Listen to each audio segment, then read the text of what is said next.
City again, and X3, and an absolutely exquisite finish with 2.5 minutes to go. And we've talked her up, Darren Hemp, and we've said what a good player she's going to be, and what a fine goal it was to wrap up the FA Cup final. I'm with Jude. Thank you for joining us, Jude. How are you doing? Yeah, I'm good, thanks, Em. You? Yeah, not too bad, thank you. We've got this segment called Meet the Fans, and you're our first contestant, I suppose, if you want to look at it like that. Yeah. So just tell us a little bit about yourself. Who are you, where are you from, and what you do? Yeah, hi everyone. So my name's Jude. I'm the treasurer of the City Women's Supporters Club branch. I'm living in Manchester about 18 years now, I think it is. Love it up here. I am a company director of my own company, work in finance. So yeah, keeping myself busy with life really in football. Great stuff. So just tell us a little bit about how you became a Man City fan, and when you came to support Man City women, and how you came to follow the club. Yeah, so I had an interest in women's football for a long time, but there wasn't really too much in the Manchester area. So my wife, Kaz, she's a lifelong Blue. So when we saw that City Women had been awarded a WSL licence back in 2013, and we thought we'll keep an eye out for the first matches. So yeah, we went to the first one back. Their first friendly game, I think, was against Villa at the Athletic Stadium. So that was 2014, early 2014. I think it was, yeah. So that was your first women's football match. Can you remember the result? I can't remember the result off the top of my head. It was too far.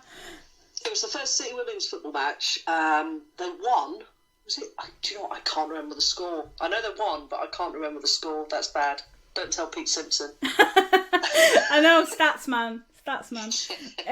Yeah, I mean, it's great to to have a fan on that's supported the club right from the new beginnings of the club, really, as well.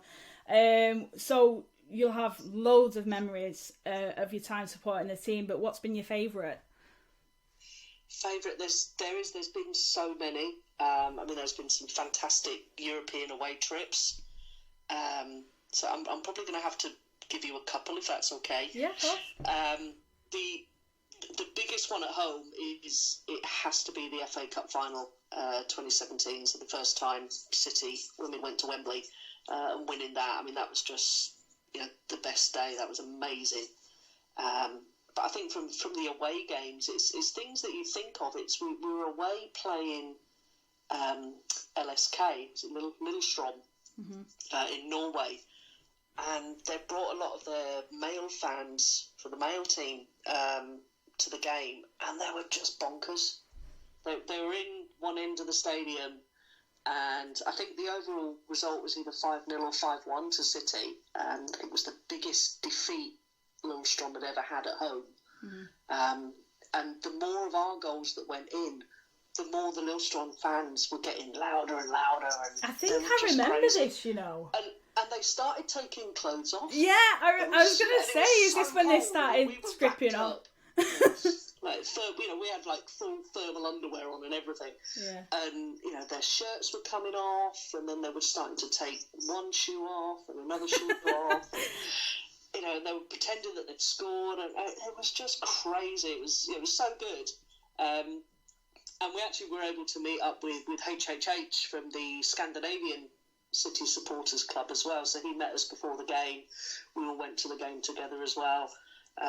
So yeah, that was probably one of the ones from an atmosphere that sticks in the head. Yeah, I mean, I wasn't there, but I remember watching it, and like you said, the scenes, the scenes were absolutely incredible, and like you can't fathom the support. I mean, especially to have the team go down, but then to carry the support right through to the end of the match, because a lot of times a lot of support would probably be down and out and be quite upset, but they certainly weren't. It was as if they were winning the way they were carrying on. Yeah, it was amazing. We were just the they're not City supporters, really.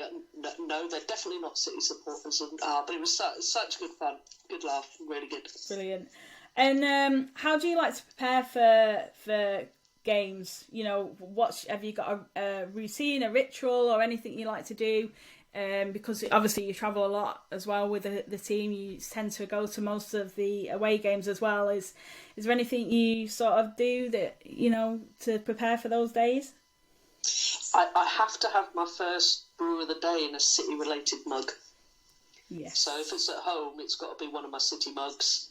And if we're going away, then I'll take one. I've got a City travel mug, so I can take that in the car if we're going away. So yeah, that's kind of like my little thing there. Home games. With home games, we run the pre-match table with Jane and Dave from the supporters club as well. So that's always good fun. You know, we set up just before the gates open at the CFA, and it's just great to meet lots of fans, whether they're members of the supporters club or, you know, families and kids, and coming along to say hello and joining up to the supporters club and maybe buying a badge or something like that. So that's always good. Yeah. One of the next questions is what are your hopes for the rest of the season? It was obviously we'd done this before sort of coronavirus came around. Obviously with the season now sort of suspended until further notice, given City's position and where we're at this season so far, how happy have you been with the performance of the team so far? And once the season does resume, what are your hopes for the rest of the season? Yeah, well, we're top of the league, so I think we've done pretty well. I'm happy with the performance so far. You know, games against Arsenal and Chelsea, you can never call them. They always go one way or the other. Mm-hmm. It kind of is what it is. But yeah, I've been really happy, and it's been fantastic to see some of the younger players. I mean, Lauren Hemp, she's certainly arrived on the stage this season. Jess Park, you know, the prolific against Ipswich. Mm-hmm. Yes, there's a massive gap between the teams, but you know, it's showing you can come out, you can, you know, you're in there, you're starting the game, you're scoring a hat trick, and the fact that she's now signed a professional contract as well is great. It's thoroughly well deserved. But yeah, no complaints so far. Except for the Champions League, out again to Atletico Madrid. Yeah. You know, we were there. We did the away trip as well. Fantastic setup Atletico Madrid have got just outside Madrid. And, you know, yeah, it was great. We were sat right behind the dugout as well, which was good. But yeah, disappointing over the two legs. So for me, really, it's, you know, looking forward, what's going to happen? You know, for the WSL, you could sit there and go, well, do they want to play it? They seem to want to continue to play.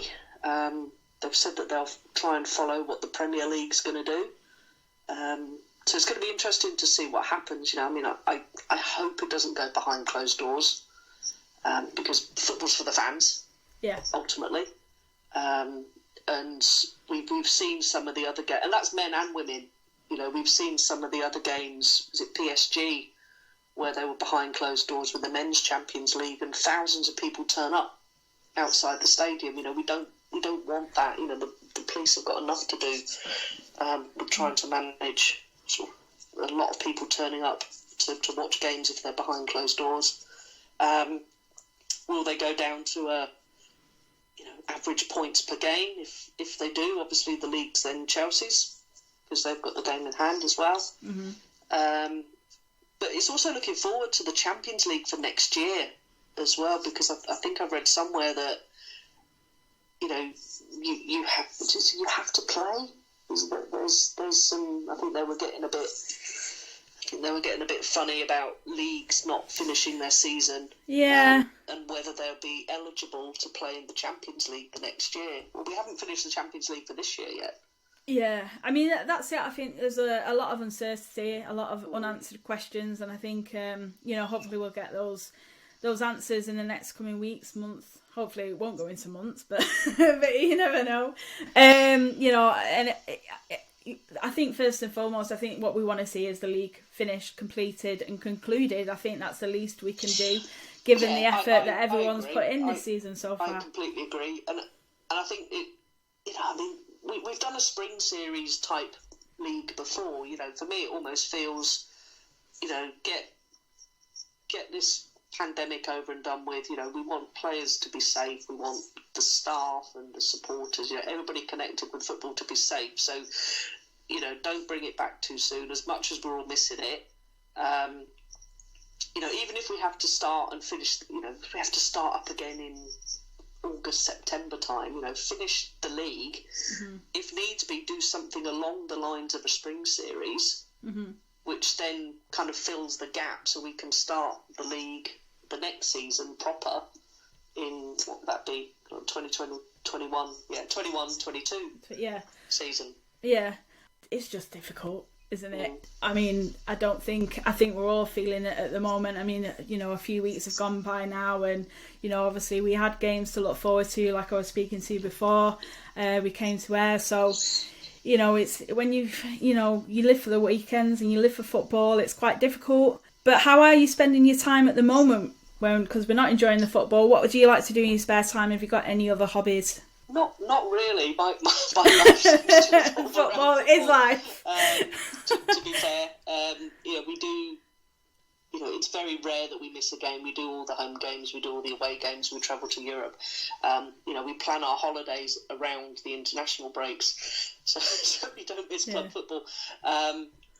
So we've been starting to work through the away the to-do list, which is bits we normally do when the season's finished. So, you know, we jet washed the patio the other day. That was quite good. So I was very pleased with the results of that.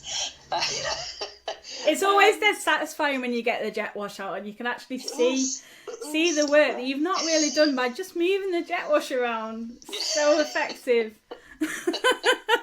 That's it.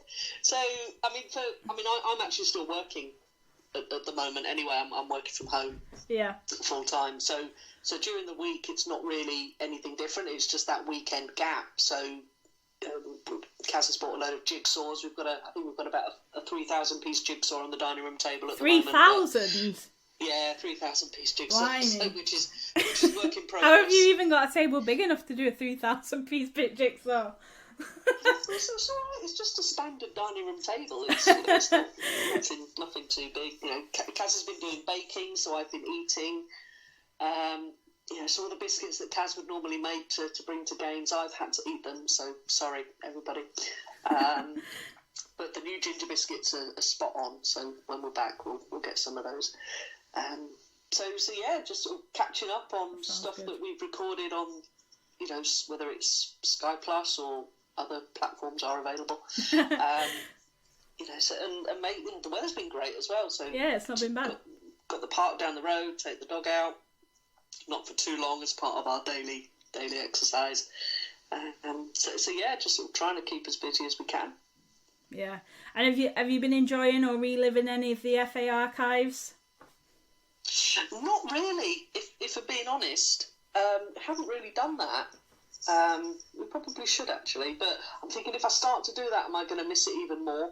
Yeah, you know, I could empathise with that. So it's there's been some great stuff on social media. I know that the supporters club Twitter have been doing some really good quizzes every week. You know, Pete Simpson, Mr. Statman, has just astounded me with his level of knowledge and setting quizzes for people as well. So trying to get involved with things like that. Yeah. You know, family quizzes through social media, you know, alcohol included. Sounds perfect. Yeah. Yeah, it's been keeping busy. That's good. Well, thanks for speaking to me this afternoon, Jude, and I hope you're well. I hope Kaz is well too. Stay safe, and hopefully we'll see you sooner rather than later. Let's hope so, yeah. All right, cheers, Jude. Thank you very much. I'll see you soon.